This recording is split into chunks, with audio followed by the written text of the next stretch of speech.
Salut, c'est Tim. Aujourd'hui, je vais te parler d'une expérience en sociologie. En quoi est-ce que ça t'aide? Ça t'aidera pour en retirer des conseils parce que c'est quelque chose que tu peux retrouver dans la société humaine. Alors cette expérience, c'était quoi? C'était simplement des chercheurs avec un nom imprononçable que je te mettrai en description. Et ces chercheurs-là, qu'est-ce qu'ils ont trouvé? Ils ont trouvé que dans une population de souris ou de rats, les deux marchent, c'est impossible qu'elle soit en constante augmentation et elle finit même par décliner si jamais tu donnes à la population tout ce qu'elle veut. Donc cette expérience, c'était quoi?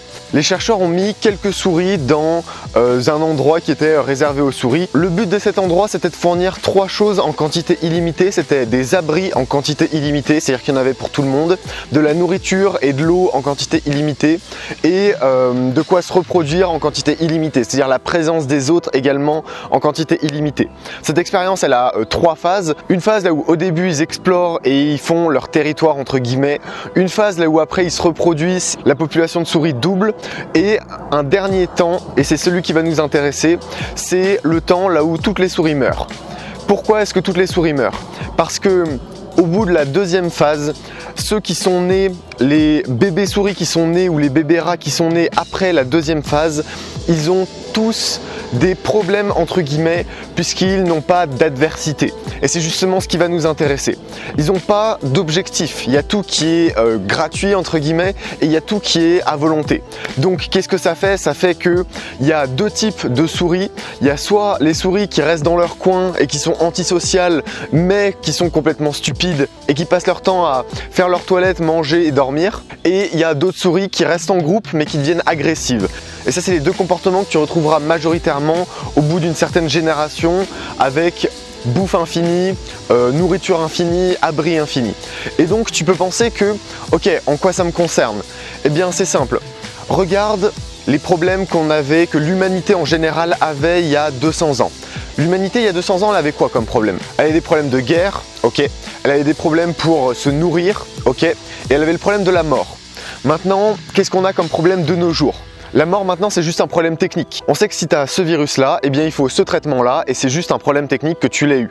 Et donc on va repousser le problème technique de plus en plus loin. Donc la mort, c'est plus un danger immédiat. Maintenant tu meurs plus à 50 ans parce que tu as une petite infection. Maintenant il faut vraiment y aller franco pour mourir. Ensuite, la guerre. Si jamais tu rassembles tous les morts du terrorisme, tous les morts des attentats et tous les morts des guerres, si jamais tu les additionnes, ça n'égale pas le nombre de suicides. Donc ça veut dire quoi? Ça veut dire que tu as plus de chances de te suicider que de mourir dans un attentat, que de mourir dans une guerre et que de mourir dans tout ce qui est en rapport avec la guerre, les agressions, etc. Et donc tu as plus de chances de mourir de suicide que de mourir d'une agression. C'est quand même incroyable. Et en dernier, il y a à peu près 2 fois plus de morts d'obésité que de morts dues à la famine. Et du coup, qu'est-ce que ça t'apprend? Ça t'apprend que si jamais tu meurs de famine aujourd'hui, bah c'est une question de gouvernement. C'est le gouvernement qui a mal géré les ressources. Bref, donc tout ça pour te dire quoi? Aujourd'hui, on n'a plus les mêmes problèmes, on n'a plus les mêmes objectifs. Et donc, on n'a plus vraiment d'objectifs. On a tout qui est facile d'accès et qui vient à nous limite. Aujourd'hui on est dans un monde là où tout est accessible, c'est-à-dire que la nourriture tu l'as en accès vraiment, disons que c'est pas cher et en plus tu l'as en accès très facilement parce qu'on est dans une société de consommation, tout est accessible très facilement. Pour le côté du sexe, eh bien tu as la pornographie. Comment te dire que c'est en libre accès également et que c'est gratuit. Et en dernier, tu ne crains plus pour ta vie parce que tu as plus de chances de mourir de suicide que de mourir de guerre. Donc tu crains beaucoup moins pour ta vie qu'avant.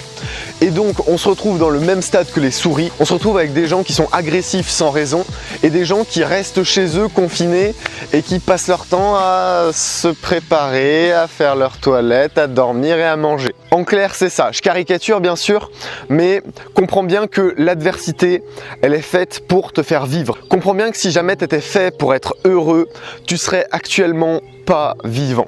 Pourquoi? Parce que si jamais on te donne tout à l'infini, tu vas t'en lasser. Et ça, c'est un mécanisme qui est un mécanisme de survie. C'est pour que justement, au moment là où il n'y a plus d'adversité, tu menaces pas les autres espèces en te développant trop. Du coup, la leçon, c'est quoi? La leçon, c'est que les routes confortables ne t'amèneront jamais à ce que tu veux être. Si jamais tu veux quelque chose de précis, c'est une bonne manière de ne pas finir en dépression. Si jamais tu as un but qui te motive, c'est une bonne manière de ne pas finir en dépression. Et si jamais tu as tout trop facilement, ça va te mener en dépression parce que tu vas plus prendre de plaisir de rien. Et donc, toi qui es fait pour la survie, qui n'est pas fait pour le bonheur, au bout d'un moment, t'arrêteras d'être motivé, t'arrêteras de vouloir les choses. J'ai eu un choix à faire au moment de la fin de mes études, j'ai dû me dire, ok, j'ai le choix entre continuer dans une voie qui me plaît pas forcément, qui me motivera pas forcément et qui est pas forcément difficile, et une voie là où c'était à moi de faire la différence. Et entre les deux, il y en a une qui te rendra beaucoup plus heureux que l'autre. Et ça, pourquoi? Parce qu'elle va nourrir ta motivation. Elle va nourrir le fait que tu vives les choses, le fait que tu aies envie et que tu aies la niaque. Et au final, ceux qui resteront le plus dans leur zone de confort, c'est ceux qui auront le moins de volonté. Et ce qui m'a fait prendre cette décision à la fin du lycée, c'est simplement la phrase suivante: tu peux échouer même aux choses que tu n'aimes pas. Et ça m'a motivé. Ça, je me suis dit, ok, si je le tente et que j'échoue, ça ne me challengera pas. Je serai dégoûté. Donc autant que j'essaye quelque chose qui me challenge, j'essaye quelque chose pour lequel j'ai de la motivation et qui je sais qu'il sera difficile. Ok, c'est pas grave, je prends des risques, je fais des choses qui me motivent. Quand tu y réfléchis, tout ce que j'ai vécu qui était négatif, j'ai pu le transformer en quelque chose de positif. J'ai commencé cette chaîne grâce à ma timidité. J'ai commencé la self-défense parce que je m'étais fait agresser. Tout ce qui était un peu traumatisant ou un peu choquant dans ma vie, je l'ai transformé en force. Et aujourd'hui, je suis heureux d'avoir commencé la self-défense puisque c'est quelque chose qui me rend confiant et plus détendu quand je suis avec mes proches. Et quand tu y réfléchis, plus j'ai avancé dans ma vie et plus j'ai cherché à avoir un sentiment de contrôle. Sauf que la plupart des gens cherchent ce sentiment de contrôle en restant dans sa zone de confort. Et si jamais tu restes dans ta zone de confort, tu seras le moins en contrôle possible. Essayer d'éviter les dangers, ça n'a jamais permis de tous les éviter. Alors le seul moyen de les éviter définitivement, c'est de savoir comment les gérer. Par rapport à cette expérience, tu te poses finalement vraiment la question de est-ce que je veux devenir un rat? Est-ce que je veux être au stade là où j'ai tout à volonté et finalement j'ai plus de volonté pour rien parce que j'ai déjà tout à volonté? Et est-ce que tu es heureux en ayant tout à volonté? Bah pas plus que ça. Tu sais pourquoi est-ce que tu irais faire des pompes? Pourquoi est-ce que tu irais te lâcher dans un entraînement? Et pourquoi est-ce que tu ferais de ton mieux pour réussir? Jim Rohn, à ça il répondrait quelque chose comme: la meilleure réponse au pourquoi, c'est pourquoi pas. Pourquoi est-ce que tu irais pas faire de ton mieux? Pourquoi est-ce que tu irais pas prendre ce que tu veux maintenant? Pourquoi est-ce que tu donnerais pas tout ce que tu as pour essayer d'être motivé et pour essayer d'avoir ce que tu veux? Pourquoi est-ce que ce serait pas toi qui irais chercher les choses que tu veux vraiment et qui irais donner de ton mieux parce que je sais que tu as les capacités? Pourquoi tu le ferais pas maintenant? Ça, c'est les 4 questions que tu dois te poser. Pourquoi est-ce que tu irais pas chercher ce que tu vaux? Pourquoi est-ce que tu n'essayerais pas d'avoir de la discipline? Pourquoi est-ce que tu n'essayerais pas de devenir le meilleur? Et pourquoi est-ce que tu ne te donnerais pas à fond maintenant?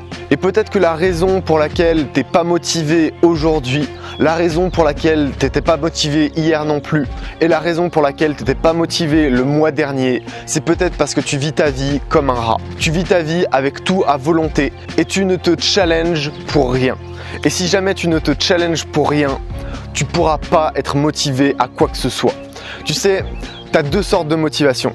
Tu as les motivations qui te poussent parce que tu veux. Je veux ça, alors je vais aller le chercher. Et tu as les motivations, je cours en direction opposée à mes peurs. Et si jamais tu veux vraiment quelque chose et tu le veux plus que tout autre, faudra peut-être commencer par arrêter de faire ce qui est facile et peut-être commencer à faire ce qui est difficile et inconfortable. Tu sais quoi? Personne décidera de ce que tu vas faire de ta vie pour toi. Personne te dira ok, maintenant tu dois vouloir ça parce que c'est ce qui est bien. Les gens penseront te conseiller quand ils diront ok, fais cette école, ok, fais tel choix dans ta vie, ok, là tu devrais pas faire ça, tu devrais faire ça. Parce que c'est ce qu'ils pensent être le mieux pour toi. Et pourquoi est-ce qu'ils pensent ça? Parce que c'est peut-être ce qui a été le mieux pour eux. Sauf que ce qui était le mieux pour eux n'est pas forcément le mieux pour toi. Donc si jamais tu dois prendre une décision maintenant, c'est prendre la décision que chaque décision que tu prendras dans ta vie, tu la prends en connaissance de cause et tu la prends en sachant que c'est toi qui es le seul à décider. Tu es le seul à décider ce que tu vas faire, tu es le seul à décider de prendre des engagements et tu es le seul à décider sur quoi tu dépenses et combien de temps tu passes à faire quelque chose. Et tant que ce ne sera pas sur un objectif qui remplit tes attentes, tu seras toujours déprimé. Tant que ce ne sera pas sur un objectif qui remplit cette volonté de soit courir en direction opposée à tes peurs, soit courir vers tes rêves, tu seras toujours déprimé. Ok, je te prends juste 2 secondes. Regarde-moi ça.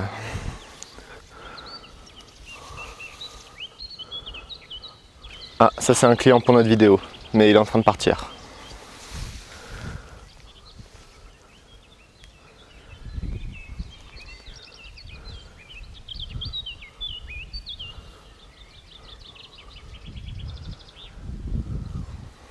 Ah oui, je t'ai pas dit pourquoi ils sont morts. Je t'ai pas dit pourquoi dans l'expérience les souris sont mortes. Déjà pour les comportements agressifs, c'est-à-dire que les souris étaient de plus en plus agressives. Plus il y avait de souris et plus elles étaient agressives. Donc les souris, elles se prenaient de moins en moins en compte. Elles se calculaient même plus à la fin. Et comme elles se calculaient plus, elles avaient plus de sexe. Et comme de toute façon elles avaient tout à volonté, elles s'en fichaient. Donc elles sont mortes. Simplement, si jamais tu laisses une population comme ça, bah elle meurt. Et donc ça a été fait avec des rats, ça a été fait avec des souris, bref, ça a été fait avec pas mal de choses.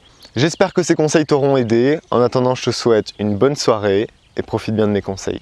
You got all the stuff, you got it all. But you will not outwork me because your height has nothing to do with my work ethic. Your face has nothing to do with my work ethic. Your two-parent background has nothing to do with my work ethic. You will not outwork me. On your jet, you will not outwork me. In your Bentley, you will not outwork me.